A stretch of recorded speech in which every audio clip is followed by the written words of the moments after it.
주님의 이름으로 은혜와 평강을 기원합니다. 사무엘하 21장 성경 칼럼. 요절 1절 9절. 제목 영적 인과율. 나한테 왜 그랬어요? 영화 달콤한 인생에서 이병헌이 김영철에게 복수의 총을 겨누며 한 유명한 대사입니다. 보스에게 충성을 다했는데 자기를 죽이려 했던 이유를 묻습니다. 대답은 넌 나에게 모욕감을 주었어입니다. 보스의 애첩에게 연정을 품은 것은 용서할 수 없다는 배경에서 나온 광경입니다. 이 영화 스토리를 도입한 이유는 결과에는 반드시 원인이 있다는 인과율을 일단 확인해야 하기 때문입니다. 살면서 수없이 내뱉는 왜 나에게 이런 일이? 라는 의문에 대한 성찰이 필요합니다.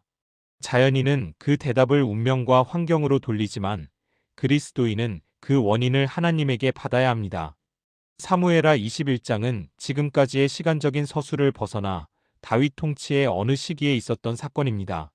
압살롬의 반란 이전이고 무비보셋을 찾은 지 얼마 후일 것입니다. 7절.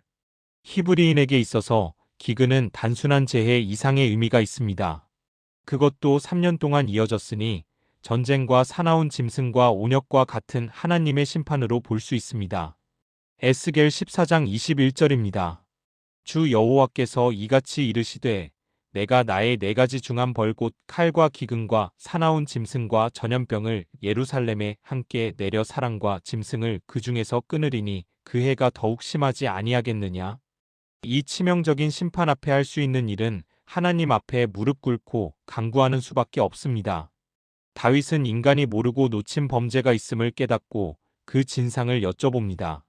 하나님의 응답은 사울과 피를 흘린 그 집 때문이라고 말씀하십니다. 사무엘하 21장 1절입니다. 다윗의 시대에 해를 거듭하여 3년 기근이 있으므로 다윗이 여호와 앞에 간구함에 여호와께서 이르시되 이는 사울과 피를 흘린 그의 집으로 말미암음이니 그가 기브온 사람을 죽였음이니라 하시니라. 사울 시대에 있었던 기브온 사람 학살 사건이 다윗 시대의 심판으로 내렸습니다. 죄는 숨길 수 없고 죄의 벌은 피할 수 없다는 죄의 절대성을 절감하게 됩니다. 이 기브온 족속은 여호수아의 가나안 정복 당시 여호와의 이름으로 화친을 맺은 사람들입니다. 여호와의 단을 위해 나무를 패고 물을 깃는 종으로서 이스라엘은 그들의 생명을 보존할 책무가 있었습니다. 여호수아 9장 26절부터 27절입니다. 여호수아가 곧 그대로 그들에게 행하여 그들을 이스라엘 자손의 손에서 건져서 죽이지 못하게 하니라. 그날에 여호수아가 그들을 여호와께서 택하신 곳에서 회중을 위하며 여호와의 제단을 위하여 나무를 패며 물을 깃는 자들로 삼았더니 오늘까지 이르니라. 사울이 그들을 학살한 이유는 열심 있는 애족심이었지만 약조를 어긴 것으로 큰 죄악이었습니다. 2절. 다윗은 속전으로 갚지 못하는 살인죄의 해결을 사울 왕가의 후손 7명을 내어주고 기브아에서 교수형에 처하게 합니다. 사무엘하 21장 5절부터 6절입니다. 그들이 왕께 아뢰되 우리를 학살하였고 또 우리를 멸하여 이스라엘 영토 내에 머물지 못하게 하려고 모해한 사람의 자손 7사람을 우리에게 내주소서. 여호와께서 택하신 사울의 고을 기브아에서 우리가 그들을 여호와 앞에서 목매어 달겠나이다 하니 왕이 이르되 내가 내주리라 하니라. 죄의 해결에 처형된 사울의 후손들에 대한 감정은 미묘합니다. 분명한 메시지는 죄의 심판은 반드시 실행된다는 원리입니다. 고린도후서 5장 10절입니다. 이는 우리가 다 반드시 그리스도의 심판대 앞에 나타나게 되어 각각 선악간에 그 몸으로 행한 것을 따라받으려 함이라. 이 원리는 사울 가의 묘지 2장까지 마친 후에 하나님께서 기도를 들어주신 것으로 증명합니다. 사무엘하 21장 14절입니다.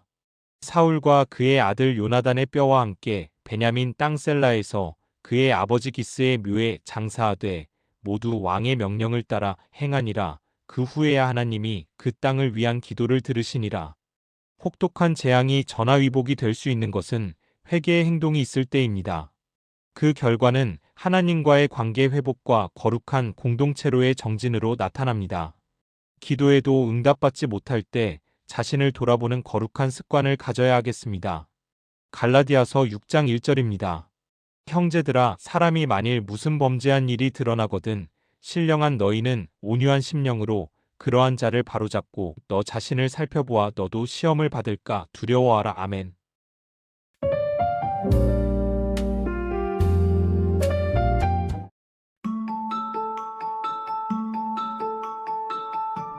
주님의 이름으로 은혜와 평강을 기원합니다. 사무엘하 22장 성경 칼럼. 요절 30절, 35절. 제목 내가 체험한 하나님은? 제자 훈련반에서 돌발 질문을 한 적이 있습니다. 누가 하나님에 대하여 질문한다면 어떻게 대답하시겠습니까?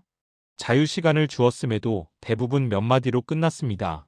미신적 내용도 있고 성경에 나오는 객관적 지식에 치우쳐 있는 것이 대부분이었습니다.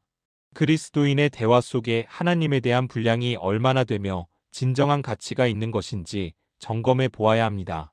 성경의 하나님과 내가 체험한 하나님이 같아질수록 온전한 신앙에 가깝습니다. 사무엘하 22장에는 다윗이 경험한 하나님에 대한 감사의 시가 실려 있습니다. 이 시의 배경은 사울의 핍박과 모든 이방의 대적에게서 구원한 이후에 쓰여졌습니다. 사무엘하 22장 1절입니다. 여호와께서 다윗을 모든 원수의 손과 사울의 손에서 구원하신 그날에 다윗이 이 노래의 말씀으로 여호와께 아뢰어 통일 왕국을 이루고 주변 나라들을 정복하고 여호와 신앙으로 충만하여 영광을 돌리고 있습니다. 하나님을 향하여 나의와 내가라는 호칭이 반복되어 있습니다. 이는 사울이 하나님을 당신의 하나님이라고 부른 것과 대조됩니다. 사무엘상 15장 30절입니다. 사울이 이르되 내가 범죄하였을지라도 이제 청하옵나니 내 백성의 장로들 앞과 이스라엘 앞에서 나를 높이사 나와 함께 돌아가서 내가 당신의 하나님 여호와께 경배하게 하소서 하더라. 우리가 믿는 하나님은 교리에 갇혀 있거나 상상 속의 하나님이 아니라 실생활에서 동거하는 분입니다. 요한복음 14장 26절입니다.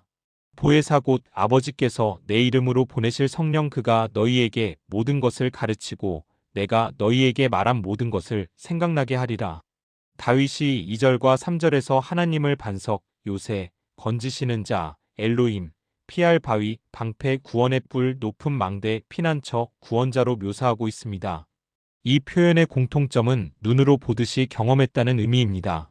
기도를 응답하시는 하나님에 대한 철저한 신뢰는 하나님이 어떤 분이신지를 알 때 주어집니다. 4절부터 20절.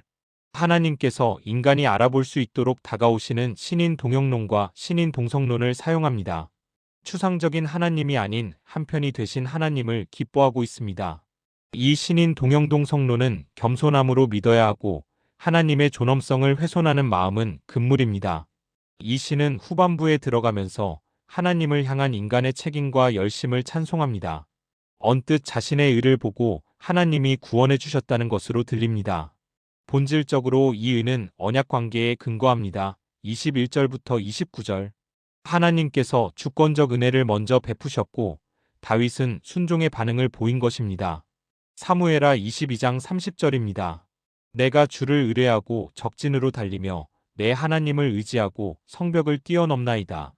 이 원리를 한눈에 보여주는 구절이 35절입니다. 내 손을 가르쳐 싸우게 하시니 내 팔이 놋화를 당기도다. 다윗은 하나님께서 손을 가르쳤고 팔로 놋화를 당기게 하여 전쟁에 승리했다고 고백합니다. 이 표현은 전쟁의 기술과 승리의 능력을 훈련받았다는 뜻입니다. 실제적 싸움은 다윗이 했지만 그 실력은 하나님의 훈련으로 주어진 것입니다.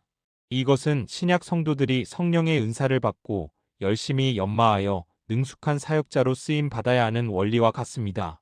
로마서 12장 6절부터 8절입니다. 우리에게 주신 은혜대로 받은 은사가 각각 다르니 혹 예언이면 믿음의 분수대로, 혹 섬기는 일이면 섬기는 일로, 혹 가르치는 자면 가르치는 일로, 혹 위로하는 자면 위로하는 일로, 구제하는 자는 성실함으로, 다스리는 자는 부지런함으로, 긍휼을 베푸는 자는 즐거움으로 할 것이니라. 다윗은 하나님께서 행하신 사랑과 능력이 온 열방에게 영원히 지속될 것임을 증거합니다. 사무엘하 22장 50절부터 51절입니다. 이러므로 여호와여 내가 모든 민족 중에서 주께 감사하며 주의 이름을 찬양하리이다. 여호와께서 그의 왕에게 큰 구원을 주시며 기름 부음 받은 자에게 인자를 베푸시며 영원하도록 다윗과 그 후손에게로다 하였더라. 이 내용이 다윗의 후손으로 오실 메시아 대망 사상입니다. 우리는 놀랍게도 그 성취를 목격하였습니다. 요한복음 19장 30절입니다. 예수께서 신 포도주를 받으신 후에 이르시되 다 이루었다 하시고 머리를 숙이니 영혼이 떠나가시니라. 주님을 진정으로 사랑하고 전심으로 찬양합니다.